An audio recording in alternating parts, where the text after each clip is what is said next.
Hand grenades and trench mortars. In primitive times battles were fought hand to hand. The first implements of war were clubs and spears and battle axes, all intended for fighting at close quarters. The bow and arrow enabled men to fight at a distance, but shields and armor were so effective a defense that it was only by hand-to-hand fighting that a brave enemy could be defeated.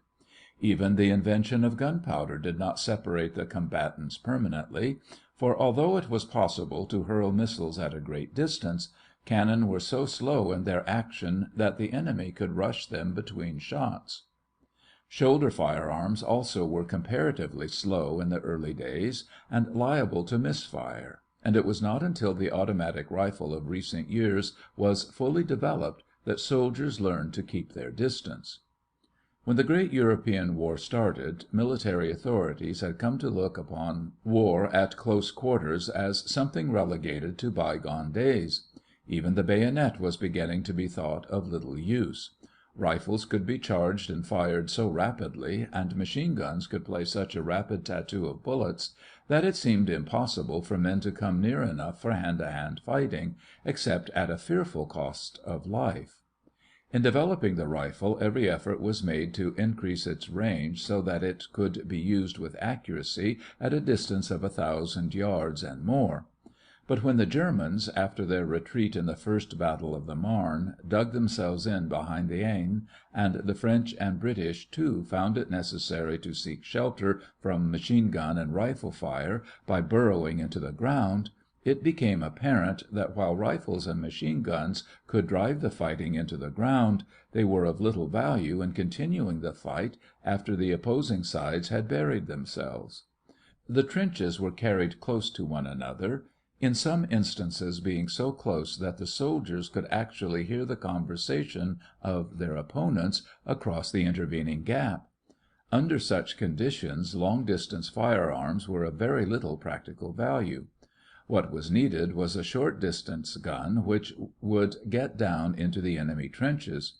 To be sure, the trenches could be shelled, but the shelling had to be conducted from a considerable distance, where the artillery would be immune to attack, and it was impossible to give a trench the particular and individual attention which it would receive at the hands of men attacking it at close quarters. Before we go any farther, we must learn the meaning of the word trajectory. No bullet or shell travels in a straight line. As soon as it leaves the muzzle of the gun, it begins to fall, and its course through the air is a vertical curve that brings it eventually down to the ground. This curve is called the trajectory. No gun is pointed directly at a target, but above it, so as to allow for the pull of gravity. The faster the bullet travels, the flatter is this curve or trajectory, because there is less time for it to fall before it reaches its target. Modern rifles fire their missiles at so high a speed that the bullets have a very flat trajectory. But in trench warfare a flat trajectory was not desired. What was the use of a missile that traveled in a nearly straight line when the object to be hit was hiding in the ground? Trench fighting called for a missile that had a very high trajectory, so that it would drop right into the enemy trench. Hand artillery. Trench warfare is really a close quarters fight of fort against fort, and the soldiers who manned the forts had to revert to the ancient methods of fighting an enemy entrenched behind fortifications.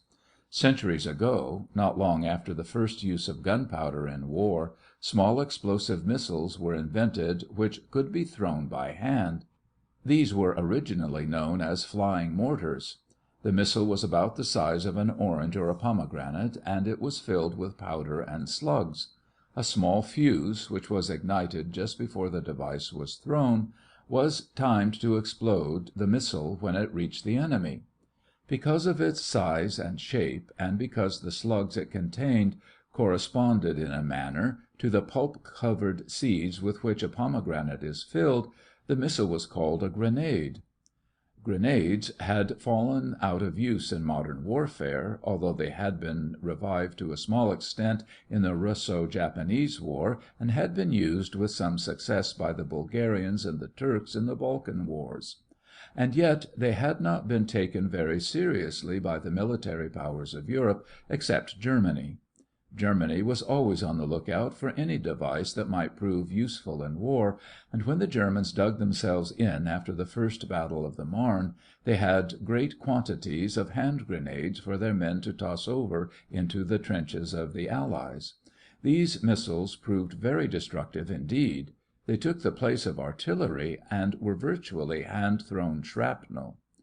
The French and British were entirely unprepared for this kind of fighting, and they had hastily to improvise offensive and defensive weapons for trench warfare.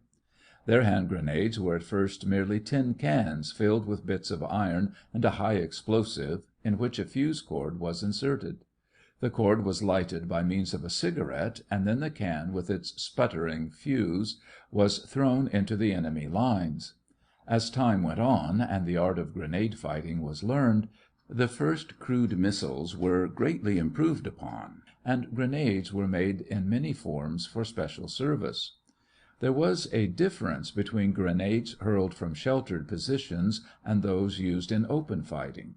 When the throwers were sheltered behind their own breastworks, it mattered not how powerful was the explosion of the grenade. We must remember that in hand artillery the shell is far more powerful in proportion to the distance it is thrown than the shell fired from a gun, and many grenades were so heavily charged with explosives that they would scatter death and destruction farther than they could be thrown by hand. The grenadier who cast one of these grenades had to duck under cover or hide under the walls of his trench, else the fragments scattered by the exploding missile might fly back and injure him. Some grenades would spread destruction to a distance of over 300 feet from the point of explosion. For close work, grenades of smaller radius were used. These were employed to fight off a raiding party after it had invaded a trench, and the destructive range of these grenades was usually about 25 feet. Hand grenades came to be used in all the different ways that artillery was used. There were grenades which were filled with gas, not only of the suffocating and tear-producing types, but also of the deadly poisonous variety. There were incendiary grenades which would set fire to enemy stores, and smoke grenades which would produce a dense black screen behind which operations could be concealed from the enemy. Grenades were used in the same way that shrapnel was used to produce a barrage or curtain of fire, through which the enemy could not pass without facing almost certain death. Curtains of fire were used not only for defensive purposes when the enemy was attacking, but also to cut off a part of the enemy so that it could not receive assistance and would be obliged to surrender.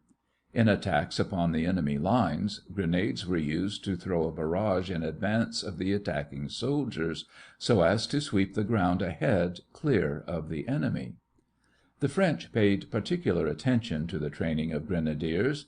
A man had to be a good, cool-headed pitcher before he could be classed as a grenadier. He must be able to throw his grenade with perfect accuracy up to a distance of 70 yards, and to maintain an effective barrage. The grenadier carried his grenades in large pockets attached to his belts, and he was attended by a carrier who brought up grenades to him in a basket, so that he was served with a continuous supply. Long-distance grenade throwing. All this relates to short-distance fighting, but grenades were also used for ranges beyond the reach of the pitcher's arm. Even back in the 16th century, the range of the human arm was not great enough to satisfy the combatants, and grenadiers used a throwing implement, something like a shovel, with which the grenade was slung to a greater distance, in much the same way as a lacrosse ball is thrown. Later, grenades were filled with light, flexible wooden handles, and were thrown, handle and all, at the enemy. By this means they could be slung to a considerable distance. Such grenades were used in the recent war, particularly by the Germans. The handle was provided with streamers so as to keep the grenade head-on to the enemy, and it was usually exploded by percussion on striking its target.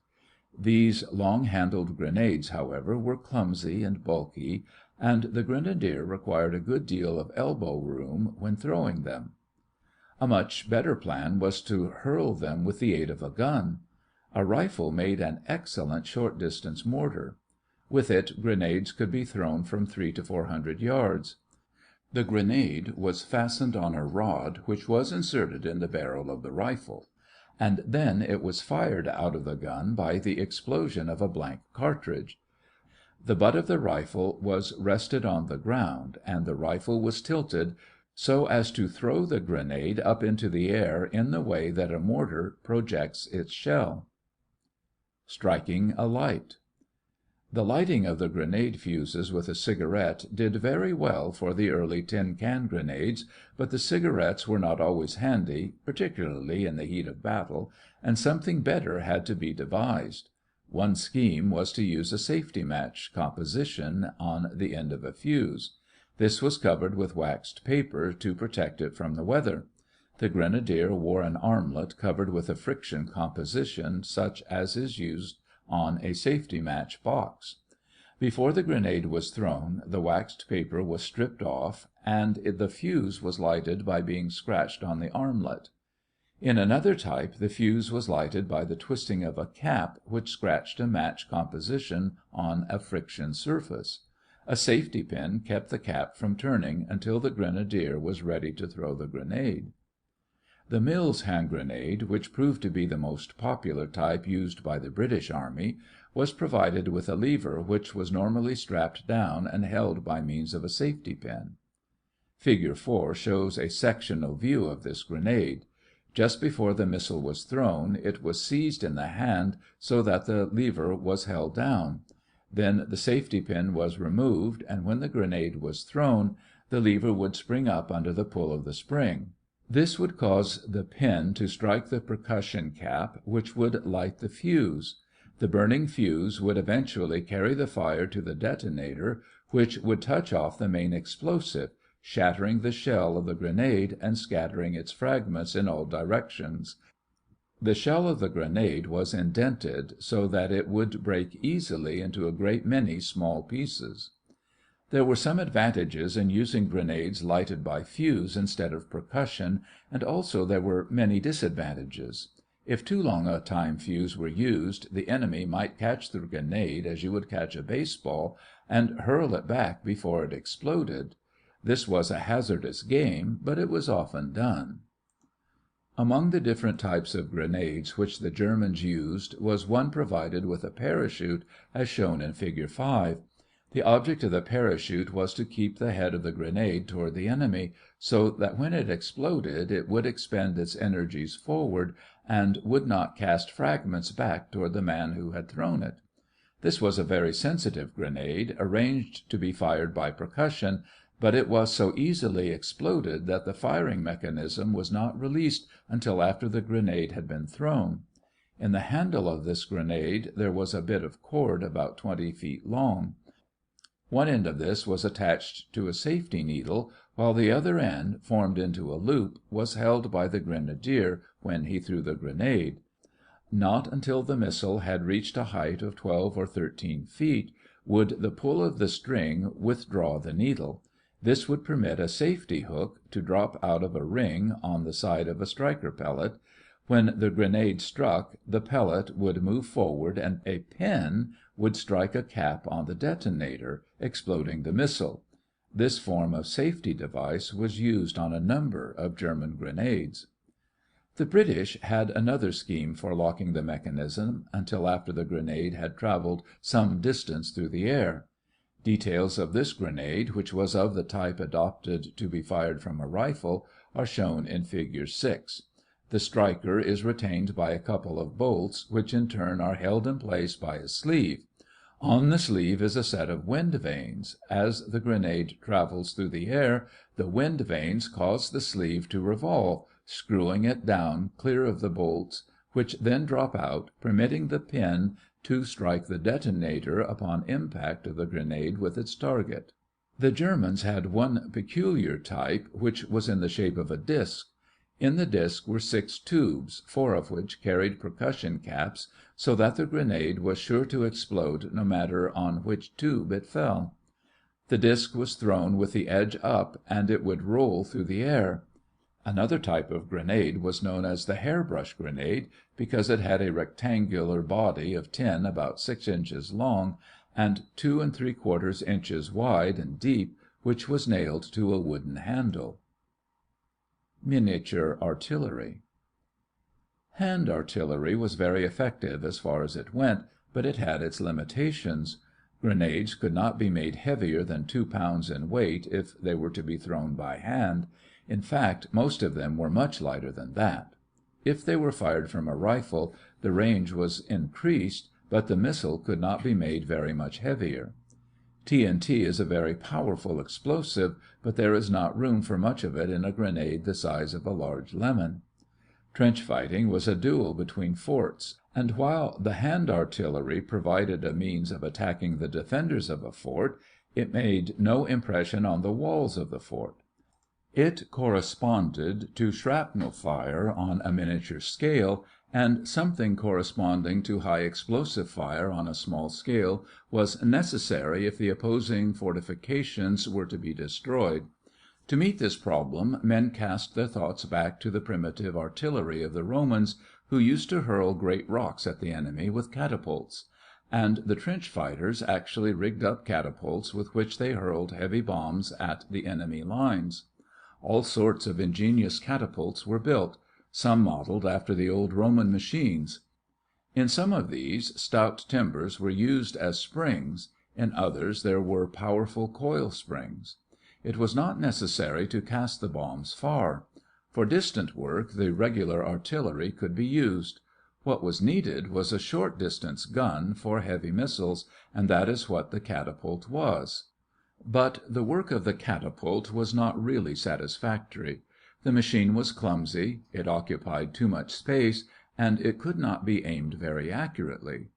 It soon gave way to a more modern apparatus, fashioned after the old smooth-bore mortars.